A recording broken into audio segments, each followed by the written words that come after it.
ورحمۃ اللہ وبرکاتہ نحمده ونصلي على رسوله الكريم اما بعد فاعوذ باللہ من الشیطان الرجیم بسم اللہ الرحمن الرحیم فصل لربك وانحر صدق اللہ العظیم۔ انتہائی خلوص و محبت کے ساتھ مدینے سے لگاتے ہوئے درود شریف کا نذرانِ عقیدت پیش فرمائیں۔ اللہم صلی علی سیدنا و مولانا محمد معدن الجود والکرم و آلہ و بارک وسلم۔ برادران ملت اسلامیہ، یہ مہینہ ذی الحج کا مہینہ چل رہا ہے۔ یہ مہینہ بہت ہی مبارک اور مسعود مہینہ ہے۔ اس کی فضیلت میں بے شمار احادیث الحمدللہ موجود ہے۔ آج میں صرف قربانی کے متعلق کچھ چند باتیں عرض کرنا چاہتا ہوں کہ آخر قربانی کیا ہے۔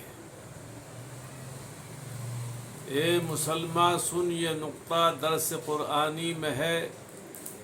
اے مسلمان سن، یہ نقطہ درس قرآنی میں ہے، اور عظمت اسلام و مسلم صرف قربانی میں ہے۔ زندگی جاویداں مومن کی قربانی میں ہے، اور لذت آب بقا تلوار کے پانی میں ہے۔ قربانی دین کی شان اور اسلام کا بہت بڑا نشان ہے۔ قربانی رب جلیل کے مقدس خلیل حضرت ابراہیم علیہ الصلاۃ والتسلیم کی سنت مقدسہ ہے، اور قربانی کا حکم ہم ہی کو نہیں بلکہ ہم سے پہلے امتوں کو بھی دیا گیا۔ قرآن پاک میں وَلِكُلِّ أُمَّةٍ جَعَلْنَا مَنسَكًا لِيَذْكُرُوا اسْمَ اللَّهِ عَلَى مَا رَزَقَهُم مِّن بَهِيمَةِ الْأَنْعَامِ۔ ہم نے ہر ایک کے لیے قربانی مقرر کر دی تاکہ وہ بے زبان جانوروں پر اللہ کا نام ذکر کرے۔ قربانی کا مقصد بظاہر ایک جانور کو اللہ کے نام پر قربان کرنے کا نام ہے۔ خالی قربانی کرنے کا ہی نام، اس کے اندر ایک راز پوشیدہ ہے۔ وہ یہ ہے کہ ایک جانور کو راہ مولا میں قربان کر کے اپنے اندر ایمانداری، نیکوکاری، تقوی اور پرہیزگاری کا کمال پیدا کرے۔ لَن يَنَالَ اللَّهَ لُحُومُهَا وَلَا دِمَاؤُهَا وَلَٰكِن يَنَالُهُ التَّقْوَىٰ مِنكُمْ۔ قربانیوں کا جانور کا نہ تو گوشت پہنچتا ہے نہ سینگ پہنچتا ہے، بلکہ تمہارا جو خلوص ہے، تمہارا جو تقوی ہے، تمہاری جو نیت ہے، تمہارا جو ارادہ ہے، وہ اللہ کی بارگاہ میں پہنچتا ہے۔ السلام علیکم۔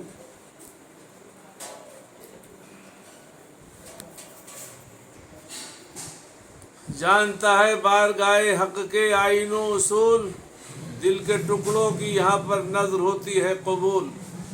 جو تمہارا خلوص ہے، جو تمہارا تقوی ہے، وہ اللہ کی بارگاہ میں باریاب ہوتا ہے۔ حدیث شریف میں آتا ہے، ابن آدم کا کوئی عمل قربانی کے ان 3 دنوں میں قربانی سے زیادہ پیارا نہیں ہے۔ یاد رکھیے، قربانی کا جانور جو راہ مولا میں قربان ہوتا ہے، تو اس کو جب ذبح کرتے ہیں اس کا خون زمین پہ گرنے سے پہلے مقام مقبولیت میں پہنچ جاتا ہے۔ تو ان 3 دنوں میں جو قربانی ہوتی ہے، ان 3 دنوں کے اندر کوئی انسان اگر پہاڑ کے برابر بھی سونا قربان کر دے، ہیرے جواہرات قربان کر دے، ساری دولت راہ خدا میں لٹا دے، لیکن اس کو اتنا ثواب نہیں ملے گا جتنا کہ ثواب اس کو ایک جانور کو راہ مولا میں قربان کرنے سے ملتا ہے۔ قربانی کی بے شمار فضیلتیں ہیں، اور بے شمار احادیث میں اس کا تذکرہ آیا ہے۔ صرف ایک حدیث میں آپ کو بیان کرنا چاہتا ہوں۔ وہ روایت حضرت سیدنا زید بن ارقم رضی اللہ تعالیٰ عنہ سے ہے کہ زید بن ارقم رضی اللہ تعالیٰ عنہ روایت کرتے ہیں، صحابہ کرام رضوان اللہ تعالیٰ علیہم اجمعین نے بارگاہ مصطفیٰ صلی اللہ علیہ وسلم میں عرض کی، یا رسول اللہ صلی اللہ علیہ وسلم ما هذه الاضاحی، یا رسول اللہ یہ قربانیاں کیا ہیں؟ تو اللہ کے رسول صلی اللہ علیہ وسلم نے جواب مرحمت فرمایا، ارشاد فرمایا، سنت ابیکم ابراہیم، یہ تمہارے باپ حضرت ابراہیم علیہ الصلاۃ والتسلیم کی سنت مقدسہ ہے۔ تو صحابہ کرام رضوان اللہ تعالی علیہم اجمعین نے بارگاہ مصطفیٰ صلی اللہ علیہ وسلم میں عرض کری، فما لنا فیہا یا رسول اللہ، یا رسول اللہ اس میں ہمارے لیے کیا ہے؟ تو نبی کریم صلی اللہ علیہ وسلم ارشاد فرماتے ہیں، بکل شعرۃ حسنہ، یعنی جو تم قربانی کا جانور راہ مولا میں قربان کرتے ہو، اس جانور کے بالوں کے، بھیڑوں کے بالوں کے مانند، بکل شعرۃ حسنہ، ہر بال کے بدلے اللہ تعالیٰ ایک نیکی تمہارے نامہ اعمال میں تحریر فرمائے گا۔ آپ اندازہ لگائیں کہ ایک بھیڑ میں یا ایک بکرے کے اندر کتنے بال ہوتے ہیں، ہر بال کے بدلے اللہ تعالیٰ نیکیاں عطا فرمائے گا، گناہوں کو مٹائے گا، درجوں کو بلند فرمائے گا۔ یہ معمولی چیز نہیں ہے، بلکہ یہاں تو دل کی قربانی پیش کی جا رہی، خلوص تمہارا راہ مولا میں دیکھا جاتا ہے، اس کی آپ نے کس خلوص اور کس للہیت سے راہ مولا میں قربانی کا جانور پیش کیا ہے۔ یہ حضرت ابراہیم علیہ السلام کی سنت مقدسہ ہے۔ حضرت ابراہیم علیہ الصلاۃ والتسلیم کے ہاں کوئی اولاد نہیں تھی، تو آپ بارگاہ خدا بندی میں عرض کیا کرتے تھے، رب حبلی من الصالحین، رب حبلی من الصالحین، اے اللہ مجھے نیک بیٹا عطا کر دے، اے اللہ مجھے نیک بیٹا عطا کر۔ تو اللہ تعالیٰ نے حضرت ابراہیم علیہ الصلاۃ والتسلیم کی دعا کو سنا۔ جو مانگنے کا طریقہ اس طرح مانگو، در کریم سے بندے کو کیا نہیں ملتا۔